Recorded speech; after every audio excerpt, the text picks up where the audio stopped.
continuación tengo un problema de cinética de partículas con plano inclinado utilizando la segunda ley de Newton. Nos dicen que hay un paquete, ahorita hago el dibujo, un paquete de 50 libras. Eso significa que su peso es de 50 libras. Libras es la unidad de medida para las fuerzas en el sistema inglés.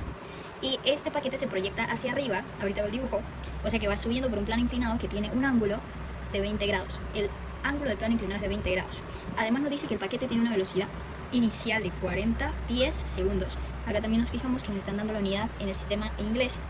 Y luego nos dicen que si el coeficiente de fricción cinética es de 0,15, esta es una magnitud adimensional, entonces por eso no tiene unidades.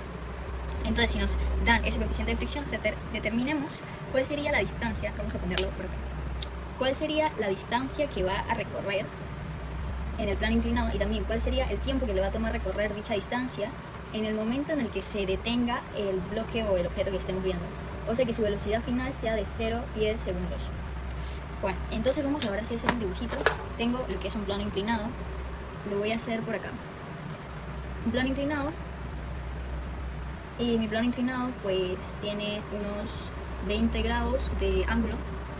Pondremos aquí que su ángulo θ es de 20 grados.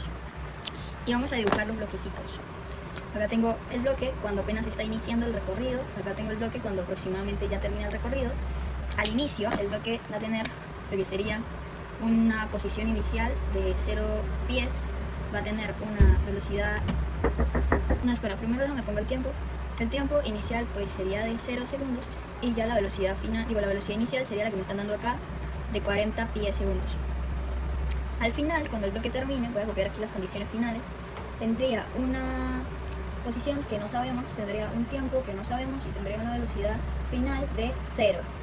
Ok, entonces ya teniendo estos datos bien definidos podemos empezar a analizar el problema. ¿Qué es lo que nos están pidiendo? La posición y el tiempo. Entonces, vamos a ver nuestras fórmulas de cinemática, las voy a anotar por acá. Nuestras fórmulas de cinemática nos dicen que la posición es igual a la posición inicial más la velocidad inicial por el tiempo más un medio de la aceleración por el tiempo cuadrado, ¿verdad? Pero fijándonos en nuestras condiciones, vamos a tener que la posición inicial sería de 0, así que esto simplemente no va porque sería 0. Y todo el resto se queda igual, no, espera. También vamos a tener que la velocidad inicial la cambiaríamos por un 40, porque la velocidad inicial es de 40 pies segundos. Entonces la ponemos acá. Esta velocidad inicial la vamos a poner como un 40 pies segundos. Simplemente le ponemos las unidades y ya. Y acá nos quedaría la ecuación de la posición. Ahora pasamos a la ecuación de la velocidad final. La velocidad final tenemos que la velocidad inicial más la aceleración por el tiempo. Y nuevamente, fijándonos en nuestras condiciones, cambiaríamos este valor de velocidad inicial por el 40. Simplemente sería aquí poner 40. Y ya. Estas ecuaciones cinemáticas las vamos a estar utilizando más adelante. Pero nos sirven para darnos cuenta qué es lo que tenemos que encontrar. Nosotros queremos encontrar de estas ecuaciones tanto el tiempo como la aceleración, tanto el tiempo como la posición. Acá también aparece el tiempo. Bueno, y otra cosa, esta velocidad final, la velocidad final la podemos poner en 0, porque la velocidad final pues es cuando el bloque se detiene, así que va a ser 0 pies segundos. Ahora, como decía, queremos encontrar lo que es la X y la T. Pero para poder encontrar la X y la T, tenemos que también encontrar lo que sería la aceleración. Entonces, básicamente el problema, aunque no te lo diga, te está pidiendo que encuentres cuál sería la aceleración de ese objeto. Es la principal incógnita, porque ya teniendo la aceleración, fácilmente puedes despejar el tiempo de acá, obtienes el tiempo, después puedes reemplazar el tiempo aquí y obtienes fácilmente la posición. Entonces lo que realmente nos interesa es encontrar la aceleración del bloque. Para ello nos vamos a valer de la segunda ley de Newton. Entonces, para poder aplicar las leyes y poder hacer un buen análisis de esto, vamos a tener que pasar al primer paso de nuestro análisis. El primer paso, ¿cuál es? Hacer un diagrama de fuerzas. Ok, ese es el primer paso, diagrama de fuerzas. Entonces, para hacer el diagrama de fuerzas, vamos a primero hacer un dibujito de lo que tenemos acá. Entonces, vamos a agarrar este bloque. Este bloque, digamos que en algún momento de su recorrido, cuando esté en el punto medio de su recorrido, lo vamos a agarrar, lo vamos a poner como un referencial del centro de ese recorrido. Vamos a agarrar dicho bloque y lo vamos a poner acá, aparte, para poder analizarlo individualmente de manera un poco más precisa. Entonces, aquí voy a hacer la simulación del plano inclinado. Aquí. Y voy a dibujar el bloquecito. Y vamos a ver cuáles son las fuerzas que están actuando sobre ese bloquecito. Entonces, como vemos, esto ya lo expliqué un poco mejor en el video anterior. Aquí simplemente sería hacer lo mismo, pero ahora en el caso del plano inclinado. Entonces, como vemos, el plano está moviéndose hacia arriba. Está moviéndose hacia arriba. Eso significa que tiene una fricción que va en dirección opuesta al movimiento. Si este es el movimiento, entonces la fricción va a ir opuesta. La fricción va opuesta al movimiento. Por lo tanto, podemos acá dibujar una flechita que va a representar la fuerza de la fricción, que va hacia abajo. Esta es la fricción. Sabemos que tiene fricción porque nos están dando el valor de coeficiente cinético. Si no fuese por eso, pues se podría pensar que no tiene fricción, ya que no nos estarían dando otro dato que diga que tiene fricción, pero al darnos un coeficiente cinético significa que sí tiene fricción. Además de eso también, como es un bloque que está sobre una superficie, va a aparecer lo que es la fuerza normal. La fuerza normal, si esta es la superficie, entonces la fuerza normal va a ir perpendicular a dicha superficie. Entonces, por lo tanto, si acá tenemos que la superficie es inclinada, la fuerza normal también va a ir inclinada, va a ir perpendicular, así que vamos a tener que la fuerza normal iría más o menos por acá, iría perpendicular a esta superficie, ¿ok? Y ya por último vamos a tener lo que es la fuerza del peso. La fuerza del peso, o la W, si este es el centro de la Tierra, la fuerza W o peso siempre va a ir mirando hacia el centro de la Tierra. Entonces acá nosotros pues vamos a tener que el centro de la Tierra sería esto. Este es el centro de la Tierra. Y la fuerza W básicamente tiene que ir mirando hacia abajo, siempre en esa dirección. Así que más o menos la dibujaríamos por acá, mirando hacia abajo, perpendicular a la superficie del suelo del centro de la Tierra, pues. Esta sería la W. Y ya tenemos nuestro dibujito de las fuerzas. Ahora pasamos, este no es el diagrama de fuerzas como tal, este es simplemente un dibujito en el que vemos hacia dónde apunta cada fuerza. Ahora sí vamos a hacer el diagrama de fuerzas como tal. Lo voy a hacer acá abajito, por acá. Vamos a hacer el diagrama de fuerzas. Hago el eje Y, el eje X y también le pongo, ok, pero espera, este diagrama de fuerzas realmente lo voy a hacer también inclinado, porque si yo tengo que mi dibujo está inclinado, lo mejor será asimismo hacer el diagrama de fuerzas inclinado. Entonces mi plano cartesiano sería lo mismo, solo que pues un poquito con inclinación, pues. Acá sigue manteniéndose el eje positivo, negativo, negativo. Y simplemente vamos a agarrar estas fuerzas de aquí y las vamos a trasladar acá. Y ya, eso es lo que hay que hacer. Entonces yo agarro esta fuerza de fricción y la pongo acá, así mismo, sin cambiarle nada, simplemente la agarro y la pongo acá. Pero voy a hacer esto con marcador, no sé. Sí, va a ser con marcador rojo. Ok, lo que estamos haciendo básicamente es poner todas las fuerzas en un punto concurrente. De este punto van a salir todas las fuerzas. Si ven acá, cada fuerza está saliendo de un punto diferente. Esto está saliendo acá, esto está saliendo acá, esto está saliendo acá. Entonces todas esas fuerzas las vamos a poner en un solo punto y todas van a salir de ahí. Entonces, como iba diciendo, lo voy a hacer con marcador rojo. Aunque, bueno, sí. Entonces, agarramos la fuerza de fricción, la ponemos acá y básicamente vendría así. Es que eso es lo que no me gusta del marcador rojo, que como que el marcador rojo y el azul no se llevan muy bien. Más o menos me quedaría así la fuerza de fricción. ¿Ok? Ahora, agarramos la fuerza normal y la ponemos acá, así sin cambiarle nada. La fuerza normal la ponemos por acá. Ahora, agarramos la fuerza del peso, esta es la fuerza del peso, y ¿dónde quedaría? Quedaría por acá. O sea, si bien la fuerza del peso tiene que ir exactamente como está en nuestro dibujito, exactamente así en el plano cartesiano, así que iría de esta manera.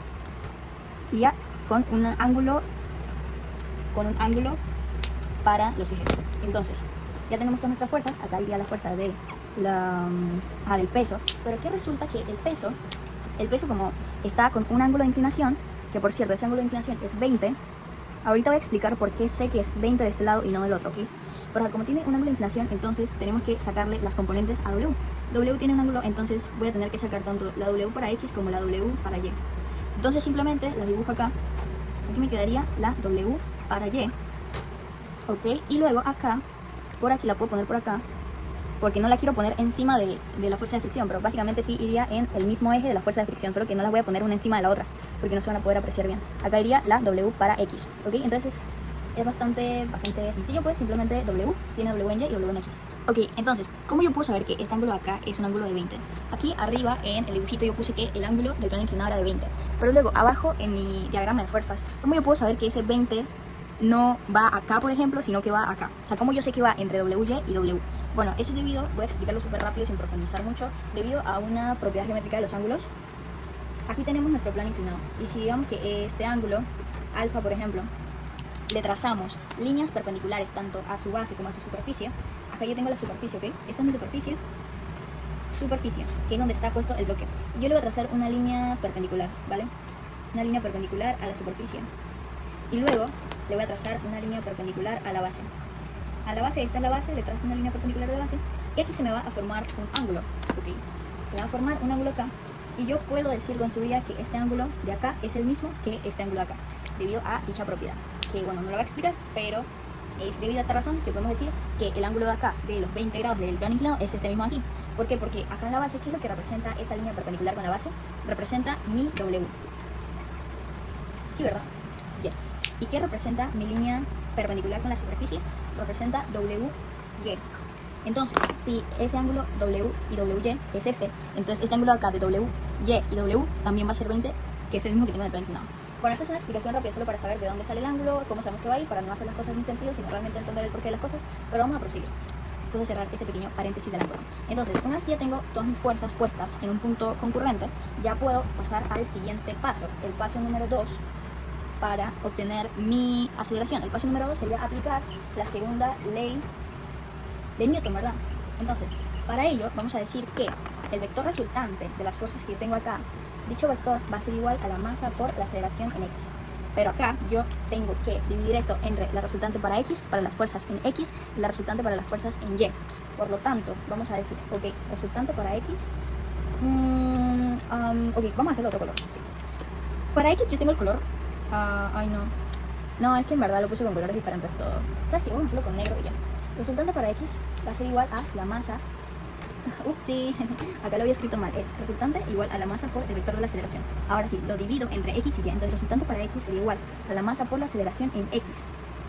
Y la resultante para y sería igual a la masa por la aceleración en y. Entonces, esto de acá lo dejo igualito, masa por aceleración en x. Y lo que voy a cambiar es el lado izquierdo de la ecuación. Acá voy a fijarme cuáles son las fuerzas que están en el eje x de mi diagrama de fuerzas, y tengo tanto la fuerza de fricción como la fuerza de el peso en x, por lo tanto las escribo acá, ambas están del lado negativo. Entonces ambas les voy a poner el signo negativo, les pongo menos fricción y también menos w en x. Ahora ya puedo despejar lo que sería la aceleración en x, y la aceleración en x me va a quedar que es igual a menos la fricción menos la w en x entre la masa. ¿Okay? Por ahora tengo esto, pero ¿qué sería la fricción? La fricción, recordemos que sería el coeficiente de fricción por la normal. Eso no lo he escrito, pero lo escribo por acá. Fricción es igual al coeficiente de fricción, que yo ya lo tengo, me lo están dando en mis datos, por la fuerza normal. Pero ¿yo conozco mi fuerza normal? No. La fuerza normal está en el eje Y. Eso significa que yo para encontrar la fuerza normal voy a tener que hacer esta parte de las fuerzas en Y. Y todavía no he llegado a esa parte. Entonces vamos a hacer la parte de la resultante en las fuerzas, la resultante de las fuerzas en Y para poder proseguir con el resultado de la aceleración en X. Entonces pasamos acá y tenemos que masa por aceleración en Y va a ser igual a las fuerzas en Y. ¿Cuáles son las fuerzas en Y acá? Esto ya lo hicimos, lo voy a borrar. ¿Cuáles serían las fuerzas en Y? Tengo la normal, esa está en Y, y también tengo la componente del peso en Y. Entonces yo pongo, ok, la normal está mirando hacia arriba, está positiva según el sistema que yo utilicé, por lo tanto le pongo más normal, la normal positiva, y luego tengo el peso en negativo, por lo tanto le voy a poner menos WY. Ahora sí, ya puedo sacar que la normal va a ser igual a WY. Esto recordemos que sería 0, la masa por la aceleración en Y sería 0, porque como el plano solamente se está moviendo en el eje X, no en el eje Y, no está teniendo un movimiento en 2 dimensiones, simplemente está teniendo un movimiento en un plano inclinado, que tiene inclinación, pero no es un movimiento en 2 dimensiones, es solamente la dimensión en X. Entonces, realmente podemos simplemente igualar la normal con la componente W en Y. Ahora, ya tenemos esto, queremos sacar la normal. ¿Cómo podemos sacar la normal? Yo tengo que la normal va a ser igual a W por el seno de 70 grados. Pero, ¿de dónde salió eso? Ok, como aquí yo tengo 20 grados, eso significa que acá voy a tener 70 grados, porque es el que se complementaría para generar los 90 grados. Entonces, por eso es que le estoy poniendo que es seno de 70. Podría también utilizar, esto es equivalente a W coseno de 20, es lo mismo. Pero a mí me gusta más asociarlo con que para Y sería seno y para X sería coseno. Entonces, por eso prefiero hacerlo así. Pero también se puede hacer de otra forma. En fin, acá sería W seno de 70. Yo, W, tengo que es de 50 libras, por acá lo tengo. Entonces simplemente hago eso, W seno de 70, y me da aproximadamente unos 47 newton. ¿Okay? Entonces ya tengo pues que mi normal es de 47 newton. Ahora, ya teniendo la normal, yo puedo sacar mi aceleración en X. La aceleración en X entonces sería igual a menos la fricción, pero la fricción que es el coeficiente de fricción por la normal, menos W en X. ¿Pero qué es W en X? Es lo mismo de acá, pero con coseno. Entonces sería menos W coseno de 70, y todo eso entre M. Pero yo no conozco M, no me están dando directamente, sin embargo M lo puedo conseguir al dividir el peso entre la gravedad. M es igual al peso entre la gravedad. ¿A mí me están dando el peso? Sí, me están dando que el peso es de 50. Y me están dando la gravedad, no directamente, pero es algo que se asume que tú tienes que saber. Entonces la gravedad, acá, ¿dónde lo hago? ¿Dónde lo escribo? No sé dónde escribir. La gravedad es igual a 32,2 pies segundos cuadrados. Esto es en el sistema inglés. Entonces aquí puedo poner 32,2. ¿Por qué estoy utilizando ese 32,2? Porque estamos en el sistema inglés, ya que para fuerza estoy utilizando libras. Entonces, como estoy utilizando libras para fuerza, para gravedad también tengo que utilizar ese sistema inglés. Esto al final me va a dar que la masa es aproximadamente 1,5 slugs. Esa sería la unidad de masa para el sistema inglés. Si utilizamos que son 50 libras y que si son 32,2 feet segundo cuadrado. Así que acá voy a reemplazar esta M por un 1,55. Ya al final yo pues puedo meter todo esto en la calculadora. Recordemos que esta n de aquí equivale a lo que ya sacamos. Entonces yo meto esto en la calculadora y voy a tener que la aceleración en x es menos 15,58 pies segundo cuadrado. Y listo, ya encontré mi aceleración, era lo que estaba buscando. Ahora sí fácilmente puedo encontrar lo que sería el tiempo y la posición. Así que el tercer paso como tal ya sería aplicar la MRUA. Simplemente reemplazamos estos valores acá y sacamos lo que tenemos que sacar. No voy a grabar esta parte porque ya el video está muy largo, simplemente voy a poner las respuestas, ¿ok? Me dio entonces que el tiempo es 2,57, lo único que hice fue agarrar esta ecuación, introducir el tiempo, despejar el tiempo, introducir la aceleración que ya había encontrado acá y listo, ya me salió el tiempo. Y luego para la posición simplemente esta ecuación la agarré, le introduje el tiempo y la aceleración que ya había encontrado y me dio la posición. Y listo, eso sería todo por el problema.